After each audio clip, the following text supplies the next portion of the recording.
Welcome to WeekNGeek, your new comics preview for September 7th. I'm Mike Ortiz. And I'm the Chris Brown. So what do you got? Well, first we'll tell you real quick, we are faking it. Pay no attention to that man behind the curtain, because it's a holiday week. Yeah. It would be so hard for us to shoot this Wednesday morning and then for me to edit the whole thing. So we're cheating a little. We're doing the best we can. It's going to be more obvious in some instances than others.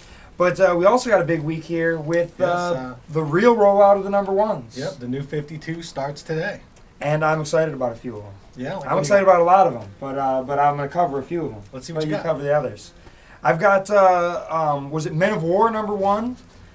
This, I'm kind of just curious about them bringing back so many of these sort of titles and what they're going to do rolling out this new 52 anyway. And I kind of want to check out a war comic. Yeah. And this is Sergeant Rock's Descendant. Is that what it is? It is So. Descendant? Okay. I like that. Yeah. I'm okay with that. I would also been okay if, Sergeant Rock had just taken the Infinity Formula. I'm a little surprised that they didn't just do a period piece, that they didn't just do a World War II comic, because there's certainly I would have read it. Plenty of stories to be told there, and I'm hoping the Justice Society, when they do that, will be set in World War II. And that is who coming. knows? That is coming. Hey, Captain America's doing a bunch of World War II comics. It's all the rage. Maybe that'll be down the road some. Next up, I've got OMAC, number 1. And, OMAC's had an interesting legacy with obviously being created by Kirby. Yeah. Then John Byrne did that kind of weirdo miniseries there in the 80s. I kind of want to see what they're going to do with OMAC. Yeah, it looks like the New 52. Keith Giffen is definitely channeling Jack Kirby in the artwork on OMAC. And I'm excited to check that out. Then we've got, now it's my turn to flip the ship a little. And now I get to go, oh my goodness, Scott Snyder's, Detective Comics. So I'm checking out the Detective Comics. Well, he's not doing Detective. I thought he was doing Detective. He's doing Batman. This is, Well, fine. Never mind then. I'm going to check out the Tony Daniel Detective. Damn. I'm still excited about it. I want to see... You can't snag a Snyder from me. Apparently not. That's why you so easily gave up Detective. Sure, you can cover Detective this week, Brown. Go ahead. I still want to see what they're going to do with... Obviously, I got to give the Batman titles a try. The core Batman ones, at least, because there's also some others coming this week that I'm not as excited about. Although, is Batgirl in that? Batgirl is this week. Batwing is this week. I don't care so much about Batwing, but I think I am going to check out the Batgirl, too. Yeah. But this Detective, I kind of want to see what they're going to do. Yeah. I'm curious. Yeah, I mean, it's hard to talk about a lot of these because where we left off is not where we are here. This is all fresh and new. Even the Batman books that are not getting a reboot, they're still unclear as to what is in continuity, what isn't. Right. We're going to find out as we go. So this is kind of a little bit of an exciting time, and probably going to be a little bit of a frustrating time for us because we're not going to be able to talk about much beyond the creative teams. We got to keep up. Well, at least not this week. Yeah. Well, even next. I mean, we don't know what's going on in these books. Well, I'll try and read them next week. Yeah, but next week we won't know what those books are about.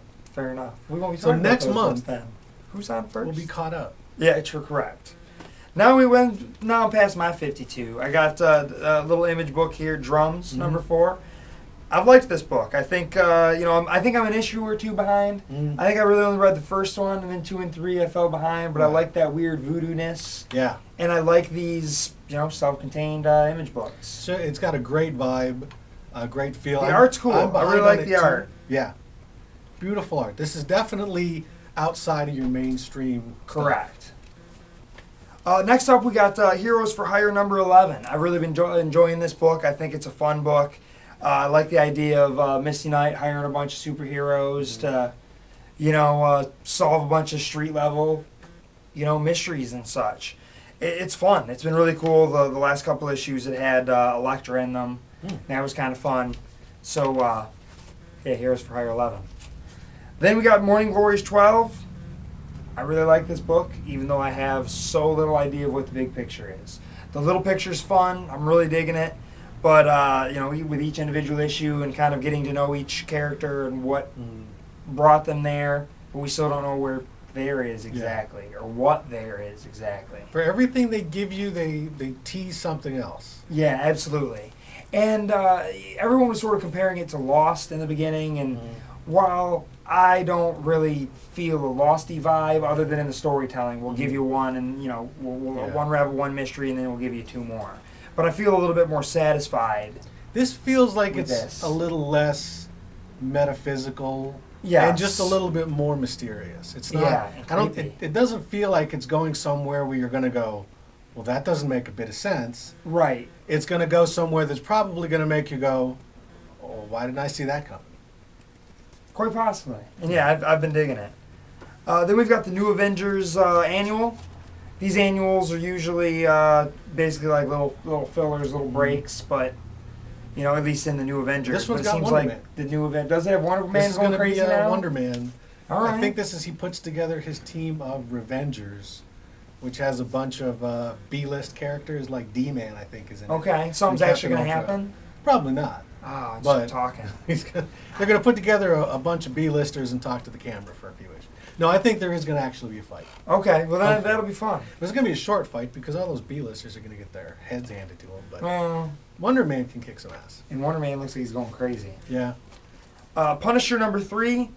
I'm not a huge Punisher fan, but I'm riding it out to see where it goes because of Greg Rucka. It's kind of getting Punisher back to a little bit more hard-nosed criminal sort of stuff, and I really liked that the first issue. Admittedly, I hadn't read the second issue yet. Just happened to fall a little behind here, but I'm curious, and I really like the art. I think looks great. Has a noirish sort of vibe, and I'm digging it. Then this next one here has been one of my favorites, Screamland. You've loved this one every month. I absolutely have. It's a fun book. I enjoy reading this book. The big mystery that's going on is fun, and you're seeing all the movie monsters as kind of sleazy characters, working the convention circuit is kind of fun. And in the backup story, which always kind of focuses on one of the characters' origins, great stuff. Rotating artists, just really, really cool. I cannot recommend this book enough. Screamland number 4, plot's going to thicken a little more here. Cool. So yeah, I'm digging that. Then we've got the Spider Island Avengers.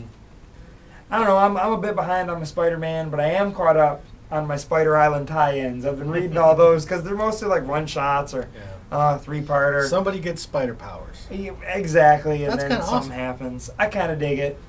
In fact, the Jackal's behind the whole thing. All right, I like the Jackal. I like all those, cheesy Silver Age villains. Yeah. So I'm curious to see what they're going to do here with that one. Then we've got Sweet Tooth number 25. I really like this book, as I have, every month. I think it's been a fun book. The story just keeps unraveling a bit and giving you more, and it's really not a one-trick pony at all. I mean, at first I wasn't sure where they were going to go, but each story arc has had more to give, and this should be wrapping up this story arc or getting close to the end of it. And another one of my absolute faves and first out of the pile reads every month. But that's me faking it through my pile. What do you got there? All right, well, I'm going to start faking it with Animal Man number 1. This is by Jeff Lemire and Travel Foreman. I'm a big Animal Man fan from the Grant Morrison days. Grant Morrison did it, then I think Tom Veitch and Jamie Delano kind of finished out that run. So I love that run. It was a great series. It was a kind of a metatextual superhero book that then turned into a horror environmentalist book. And I don't really know where Jeff Lemire is going to go with this. I'm not as familiar with Lemire as you are. I don't get Sweet Tooth or Superboy. I like But both of certainly, those. He's a good writer. Certainly, Sweet Tooth seems to be in the wheelhouse for an Animal Man book. And I think this is going to be my first real foray into Lemire's work. I'm looking forward to it. Animal Man came back from the Vertigo universe a few years ago, I think in 52, but this is really where, this is the first time he's had his own book. This is the first time he's been the star of something. So I'm definitely going to check that out.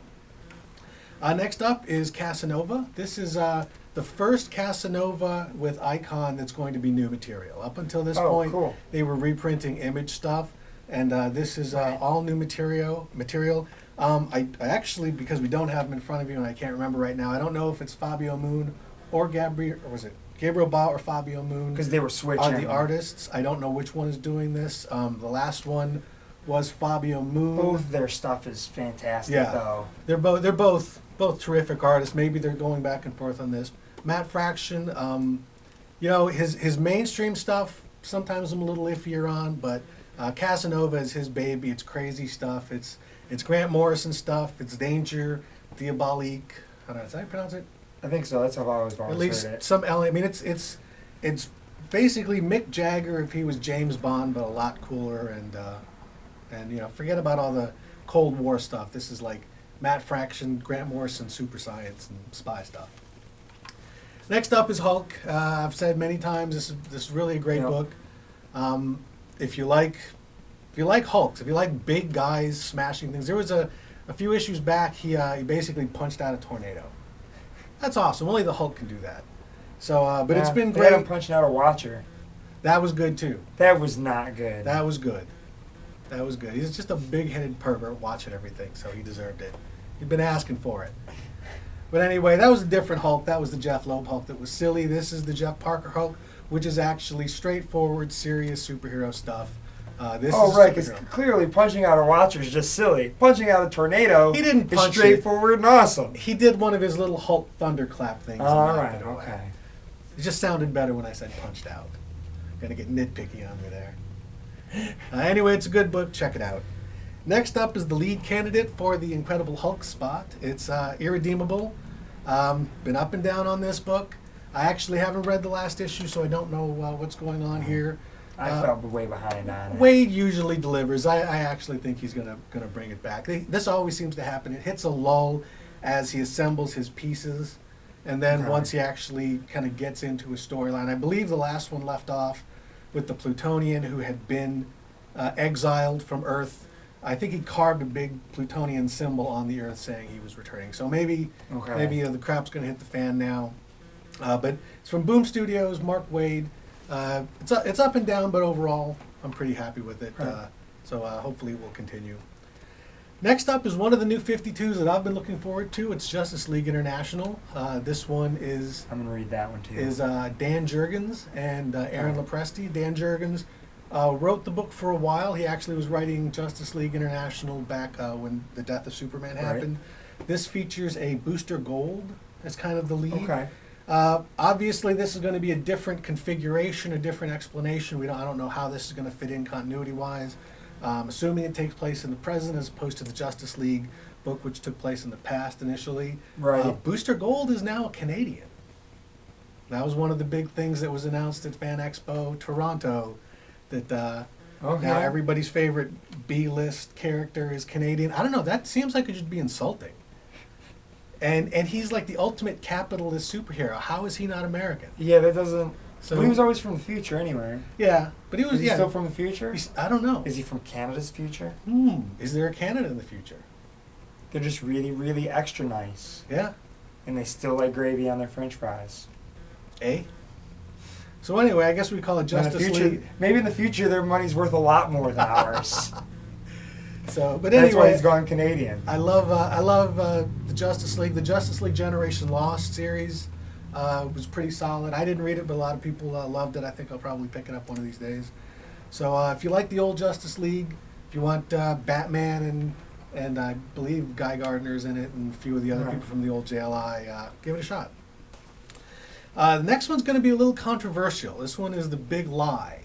Which one is that now? This is from Rick Veitch. And as we all know, in just a few short days, it'll be the 10th anniversary of the attacks on the World Trade Center. This is someone from, I believe it's the present, but it might be the near future, going back in time to get her husband out of the Twin Towers and to say, there's a terrorist attack coming, and she has to try to prove to the people of 2001 that a terrorist attack is coming. Apparently, this is going to look at a lot of the different information. Rick Veitch is definitely kind of a left-leaning guy, so there's going to be some serious critiques of the government's handling of things. If you're of a more conservative bent, this probably isn't for you. I guess he does address some of the conspiracy theories in here. This is going to be a little controversial. The timing of it certainly is very apropos, but I think we're kind of at a point where we could start asking some questions about what happened a decade ago. Next up, Kirby Genesis. I'll admit I'm a little behind on this one too, but from where it left off, it was great stuff. I mean, I love the artwork. Alex Ross and Kurt Busiek do a great job. Honestly, I think Busiek's a little conservative in his writing for this. I would almost rather see, Grant Morrison writing Kirby stuff, because if you actually if you read the old Kirby stuff, that stuff is crazy. Kirby wrote some crazy stuff, and Busiek writes very, very clean, tight, straightforward stuff. Okay. So it actually is probably, this may be blasphemous. It might be a little better, especially because the Kirby stuff that he's focusing on is the later Kirby stuff that wasn't quite as strong. Well, when he's gotten a little crazy. But seriously, if you like this, if you like Jack Kirby, if you like great artwork, if you like kind of a throwback to an old style, this is a good book. Next up is Moon Knight. I love this book. This is one of my favorite. I'm an issue or two behind. This man is just crazy. I mean, Moon Knight's never been this crazy before. He's seeing Spider-Man, Captain America, and Wolverine. He's hallucinating them. He dresses up like them. It's actually a very funny book. Okay. It's got a critique of there's a Moon Knight TV show that he is the producer of, but I guess they don't know he's actually Moon Knight. Okay. So there's some critiques of Hollywood, and certainly a lot of Bendis' experiences getting Powers, the TV show, off the ground, are being worked into this. Great artwork by Maleev. Certainly, yes. It throws back to the stuff he did on Daredevil more so than the stuff he's been doing on Scarlet. But it's a great book. It's definitely these guys. What they did for Daredevil, they're doing for Moon Knight. It's set in Los Angeles, so it's nice to see them building a storyline outside of New York. That's always been one of the problems with Marvel in particular. Right. So much of it happens in New York. They kind of forget that there's another 49 states out there. Many of them bigger, and some of them even more populated than New York.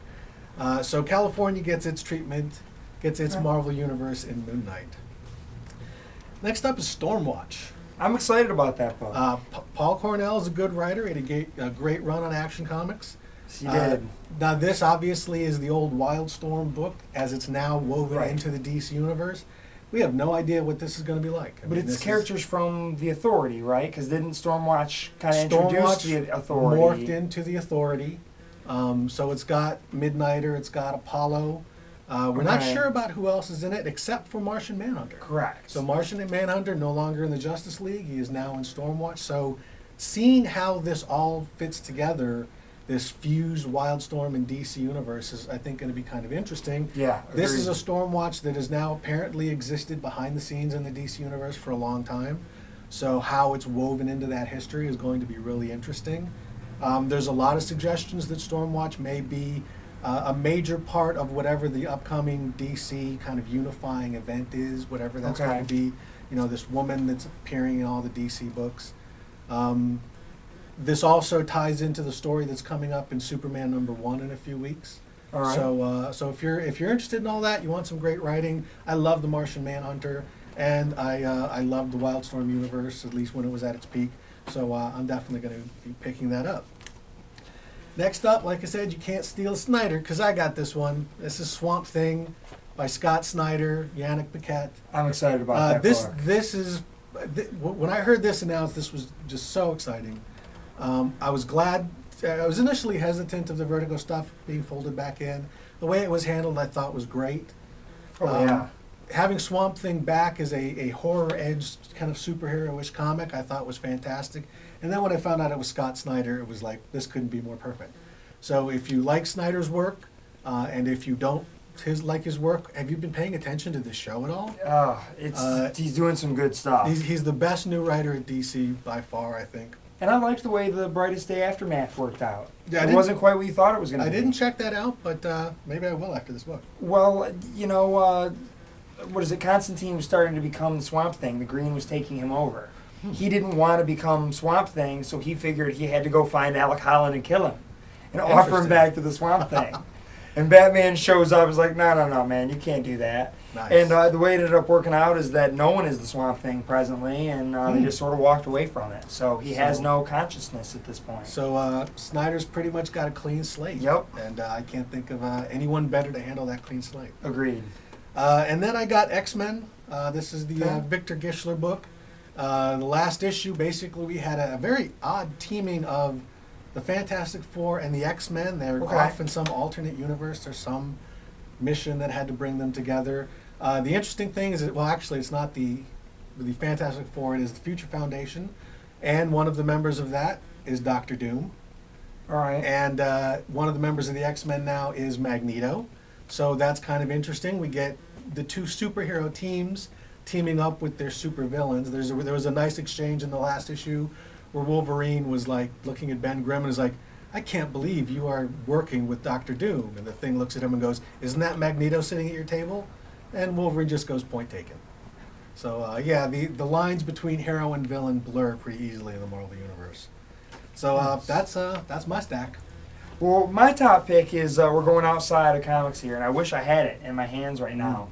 But there is a new Planet of the Apes hardcover coming out. It is, I'm drawing a blank at the title. It's like Conquer the World of the Planet of the Apes, or Something like that. something to the effect of that. I'm kind of excited. You know how I am about not generally not wanting to Conspiracy of the Planet of the Apes. Conspiracy. There we go. Conspiracy of the Planet of the Apes. That should be kind of fun. Yeah. I don't really accept a lot of things beyond the original novel and those movies. But Planet of the Apes has a revival going on right now that I'm liking.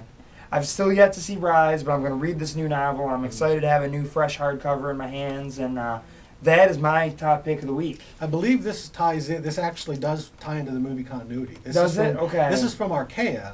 Yes. So it's not part of the Boom stuff that you've been raving about. I think this one takes place between Planet of the Apes and Beneath the Planet of the Apes, or they explain some of the things that happen to the other astronaut. I can't remember his name right now. Okay. And things that happen to Taylor after we last see him in Beneath the Planet of the Apes. So as far as I can tell, this is designed to fit really nicely into continuity. Okay. Nice. So yeah, it seems like everything other than Rise of the Planet of the Apes is trying hard to fit in that original continuity. And they've got me.